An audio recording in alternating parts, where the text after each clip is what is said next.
इगतपुरी नगरपालिका निवडणुकीत प्रभाग क्रमांक 5 मधून उमेश कस्तुरे आणि निकत वसीम सय्यद यांनी प्रतिस्पर्ध्यांवर मात करत दणदणीत विजय मिळवलाय।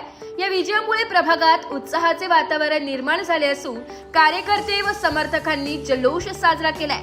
निवडणूक प्रचारादरम्यान दोन्ही उमेदवारांनी नागरिकांच्या मूलभूत प्रश्नांवर लक्ष केंद्रित करत पाणी पुरवठा, रस्ते, स्वच्छता, आरोग्य, शिक्षण तसेच प्रभागाच्या सर्वांगीण विकासाचा ठोस आराखडा मांडला होता। मतदारांनी त्यांच्या कार्यावर विश्वास ठेवत कौल दिल्याचं निकालातून स्पष्ट झालंय।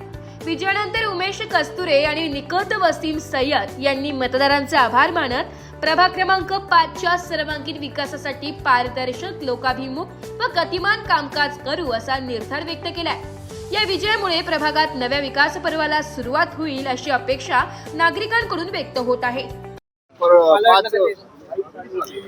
तर आपल्यासोबत प्रभाग क्रमांक 5 मधून उमेश कस्तुरे सर आहेत, जे अनेक वर्षापासून सामाजिक कार्य असो, सांस्कृतिक कार्य असो किंवा शैक्षणिक कार्य असो, अशा अनेक कार्यामध्ये सहभाग घेत आलेले आहेत आणि इथून पुढे देखील ते त्यांच्या प्रभागाचा विकास करतील यात काही शंका नाही। तर सरांकडूनच आपण अधिक माहिती जाणून घेऊया। नमस्कार।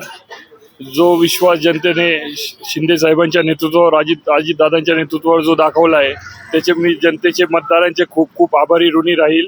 आणि जो आम्ही शब्द दिला होता, जे प्रभागातले कामं बाकी असतील ते त्यांच्या नेतृत्वावर आम्ही पूर्ण करण्याचा प्रयत्न करू। ब्युरो रिपोर्ट, नाशिक लोकशाही न्यूज, नाशिक।